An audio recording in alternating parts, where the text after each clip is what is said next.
Okay, now we're talking. That was kind of a whirlwind for the driver there. I'm not gonna lie. I was zooming around in OBS. It's because you're the driver, but I'm the backseat driver. Yeah. Oh, this is really new, dude. Accepted 20.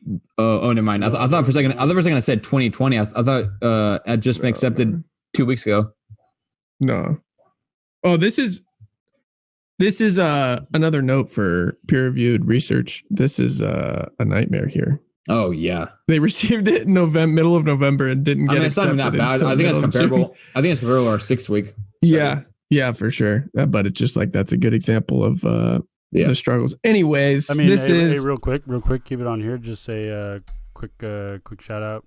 Ben Fleisig, John Slowick, ABBS got announced last week, and officially a society. So American Baseball Biomechanics Society. And to be a part of it. Brady's being a little bit humble here. He's actually the president of it. No, I'm not. Glenn Fleisig is the president. Very excited to work with him and be on the board for the society. So. All right. Shout out Abs. Shout out Colorado Abs. Motivating me. Yeah. All right. This study is it's published in Sports Biomechanics. It's called The Relationship Between Variability in Baseball Pitching Kinematics and Consistently in Pitch Location. So kind of authors. First author is Joshua A. Glanzer. This is out of ASMI. And I think that's Paul Glazer's pen name. Yeah.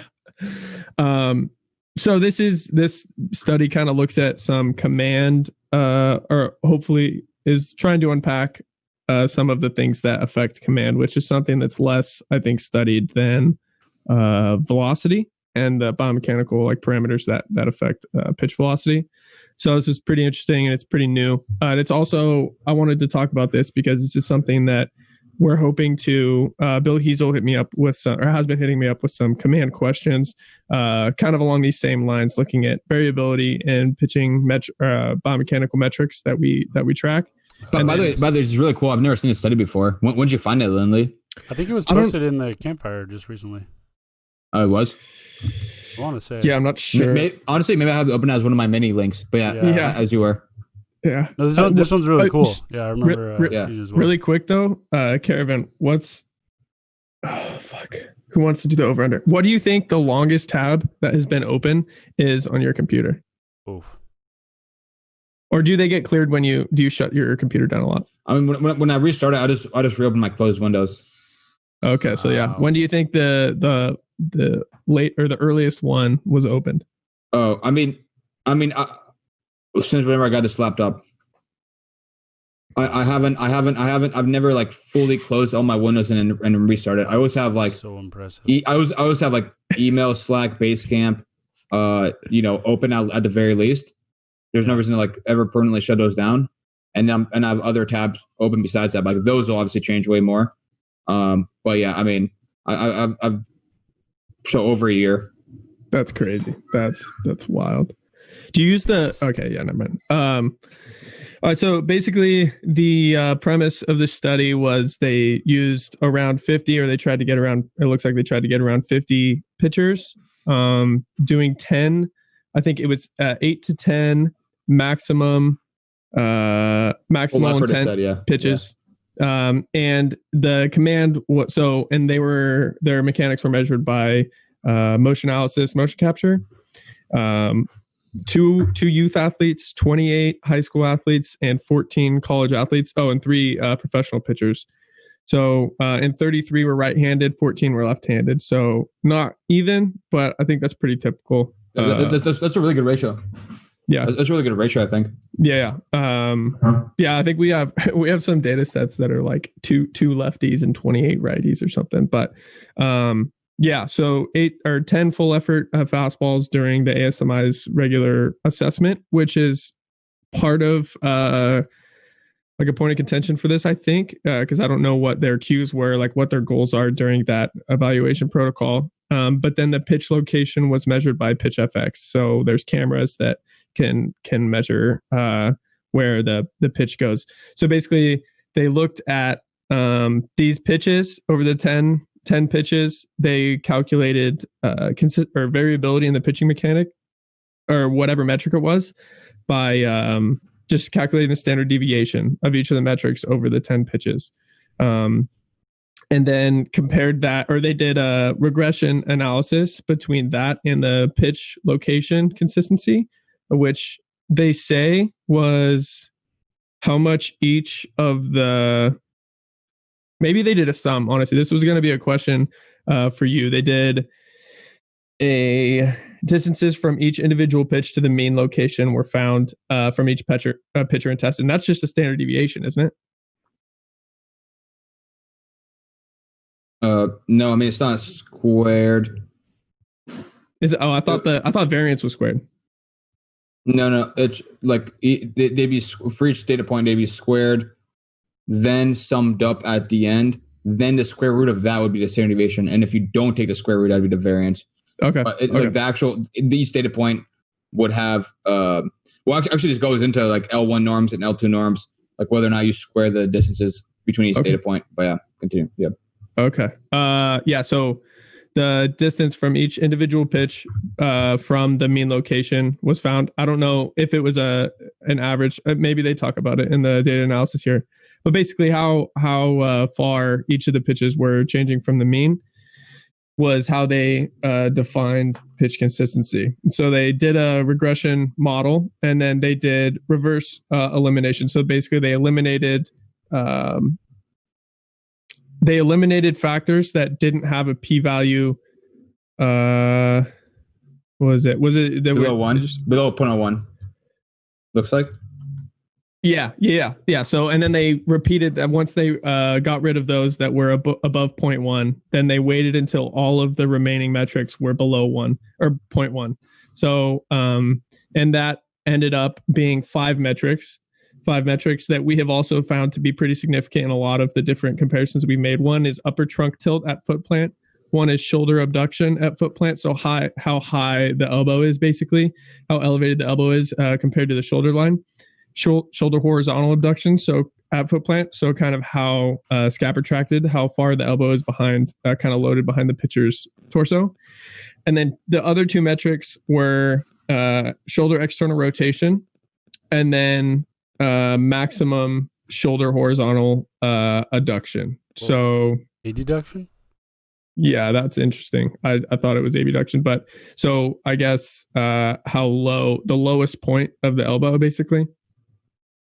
Well, if it shoulder horizontal adduction would be in front, right? Oh, horizontal. Sorry.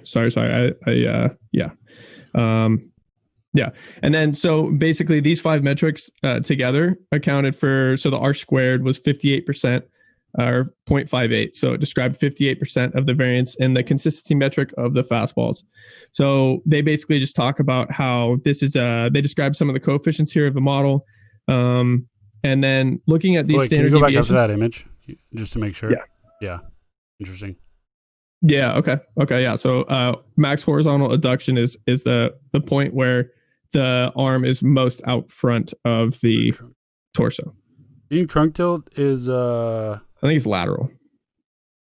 Interesting. Being it's lateral, would that be ZYX or XYZ? Ooh. Yeah, I'm not sure. They might describe. I've noticed a lot of ASMI studies cite previous studies that describe how the metrics were calculated. So we could probably go back a bunch. ZYX, want to say. Yeah, that makes sense. That's what we changed ours to, right? Because they were XYZ before. So if that's the case, then yeah, and especially if they're looking at foot plan, it would be lateral tilt. Yeah, and it was significant. What was the initial number of? That would make sense too with shoulder abduction. I think it was 20. Initial number of variables. 20 total parameters. So they basically eliminated 15 of them. And I was gonna note here as well. So pitch location consistency, they said, was 38 centimeters, which I don't have a reference for, but I was looking at these standard deviation. On average, they missed by 38 centimeters. Each pitch was 38 centimeters away from the mean on average, I assume. Yeah, and then an average plus or minus a standard deviation. But the thing I was going to note here was that these standard deviations of pitch metrics are very close to what we found. I did an internal study. I mentioned on the podcast a couple weeks ago, I think, or a few weeks ago, and found that on average, or the median standard deviation of more of the important biomechanical metrics in our pitching assessment were right around 2 degrees, between 1.5 and 2 degrees, which is what they found as well. So that's interesting. But theirs were more pitches per subject, right? Yeah. Do you mind scrolling back to the backwards elimination procedure? I wanted to double check because it says, okay, right there. So just scroll a little bit so I have the statistical analysis and the results on the same page. Right there. That's good. So they're actually, so it's kind of interesting. Okay, so first off, I haven't read this paper. I'm very interested in reading it. The thing that kind of jumps out to me, and again, this is just like my initial gut instinct.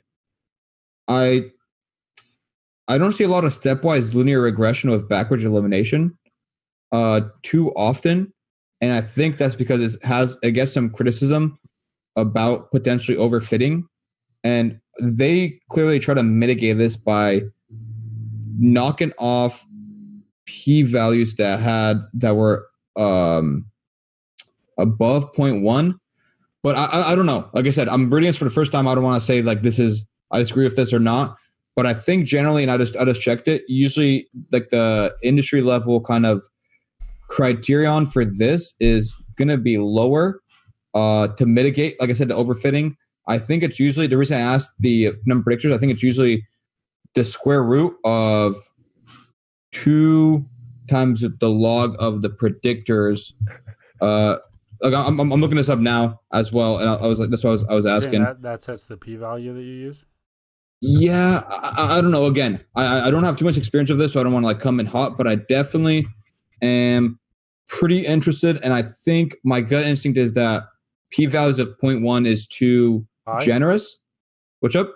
Too high. So it need to be like lower, like 0.05, 0.03. Oh, no, yeah, maybe. I mean, I just did math right here on a calculator. Square root of 2 times log of 20, it comes out of 1.6. Just from like personal experience, I know 1.65 is usually cut off for a p-value of 0.05 if you're doing a one-way test.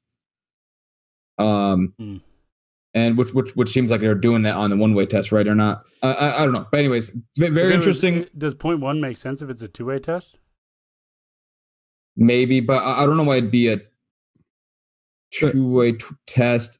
You could have variability in either direction mechanically. Yeah, maybe. Yeah, so I guess all I'm saying really is that I find this methodology pretty interesting. Definitely want to read it a little bit more because I don't think it's like a very common methodology, or at least nowadays not a very common methodology. And the other thing is, if it is a very robust procedure, then the results are pretty impressive. R squared of 0.58. I'll add that adjusted R squared, for anybody not familiar, means that each variable you add in, you kind of dock.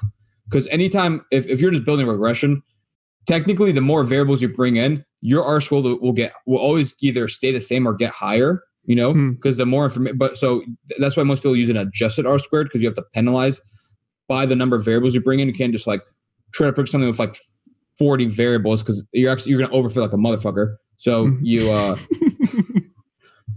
podcast is a couple. You can drop cuss words in our podcast, I think. No, it's not that. It just was funny. But yeah. OF like an MF. Yeah. So I'm definitely interested in looking more into this. But there are some. Go ahead. It was gonna be off stats topic. Damn, bro, you're trying to cut me off. I thought you were done. I thought you were done. I'll let you know if an ASMR drop when I'm done. Okay. That one was too quiet, but I heard it. Yeah, I was going to say, I don't know. Again, I mentioned it before about they say that they're using their typical evaluation protocol, but I'm not sure if that protocol, like, what is the goal? Like at here, Driveline, our assessments are try to throw it hard, try to throw it close to game speed. We're not queuing on command. So maybe you don't have to. Maybe this is a more natural and even more valid way of looking at it. But my first thought would be like, if we're going to do a command controlled experiment, like maybe have the guys try to improve their, or just focus on command, like try to throw the ball into one spot, and see if these results are the same. By the way, which campfire does it get dropped in? Research? Yeah, I want to say the research one at some point. I might have honestly just seen it on Twitter too. Yeah, I think it may have just come from. I think it may have just come from when I was doing the lit review for the rocker study. I ran across a bunch of these. I ended up across this. Did you include it? No, I'm pretty sure I was just on FlySig's, or like I ran into FlySig's Google Scholar, and I was just looking through all of the studies he was listed on and saw this one that was interesting. Yeah, sick. Do we have something? I know you said the whole this is really off topic or kind of off topic, but I know you said the whole Mandalay Bay thing. But do we have Mandalay anything Bay thing for research with John Turkey, John Turkey's test? But yeah. Do we have anything? Do you have any like notification system set up for kind of new research published from a selection of curated authors? Because I think it'd be super valuable and something we could get going. Yeah, I'm always. I mean, like I said, I'm always tossing up tabs, but I just never get around to them. I'm just like fiercely trying to drop links on a spreadsheet or something.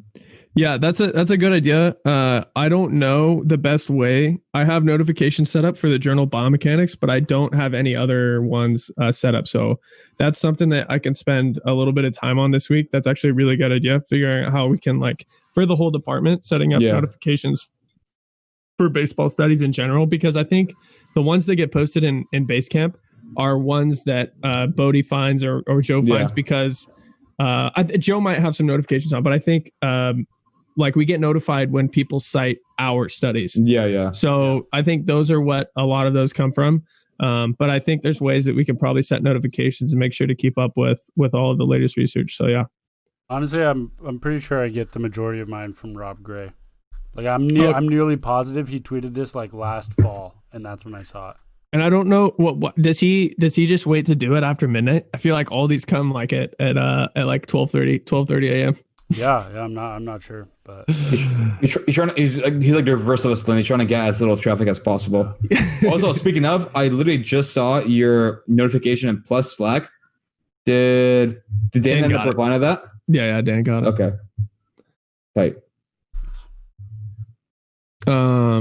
Yeah, so that's that. You guys have, I mean, we could talk about this discussion a little bit. This is kind of interesting. I have to look at these references. I didn't give myself enough time to look through all these, but they say they talk about how pitchers have shown to exhibit an increase in variability in pitching mechanics as they become fatigued, and they cite a study from 2007. So that'd be interesting. I'd like to look into that because I'm very interested in that specific topic, and I think that's something that's going to be really valuable about having in-game motion capture data between Simi, Kinetrax, and even Pitch AI. If we can get any of that information out of those, that would be awesome. Because I think that's as far as like just fatigue, like knowledge of fatigue in the industry, I think it's going to be very helpful. And then it like goes on by saying pitchers tend to be less consistent with pitch locations as they fatigue. So then they're using those two to relate to each other. Since they both happen when they fatigue, then they're related. And then the current study supports the link between these two. Unless you're Robert Stock, and then your mechanics are variable every single time you throw a baseball. Or me. I was using that was for the harder throwing group. Variability in pitchers' kinematics decreases as they progress to higher competition levels. So yeah, he's the outlier. I mean, we'll see what happens when I get higher competition levels. Yeah. That's a big if. This is the one. This is the one. He cites two studies for this, one in 2009, one in 2018. Not only does pitching with fatigue decrease effectiveness, but it also increases injury risk. Which, like, yeah, that's intuitive. That makes sense. But I'd love to see the look at what they use to pitch counts a workload. Mm-hmm. Yeah. So and then it talks about in the end here that variability in mechanics is, or no, sorry. variability or consistency in pitch location is correlated with age, which age is tough for me. I don't typically like seeing that as a independent variable just because it's like you're basically talking about level of play, right? Survivorship bias as well, a lot, right? Like the people that are going to be older and playing, like they better have damn good command because their reel is going to decrease with age. Yeah. That's a really good point. So I think age is kind of a tough one. It's like maybe it's one of those metrics that people include because they're obligated to. Like I've read some studies where it says something how like that you just have to report how ball velocity is significantly different when you're throwing a 12-ounce ball as opposed to a 5-ounce. I was gonna say could be helpful. Maybe reduces collinearity, which is like one variable is used to explain another one, right? So like maybe. I mean, that'd be interesting as well. Was there any collinearity analysis in the study? Do you know? I didn't read any. I didn't see any in the. Honestly, I really want to look over the study and kind of maybe make a tweet thread after, get a couple of followers from that, pad my lead from Lindley. But I definitely have a few follow-up questions I kind of want to look into on the stat side of things and model selection. I mean, did you guys see anything about normalization? Because your boy just spent a couple minutes on that.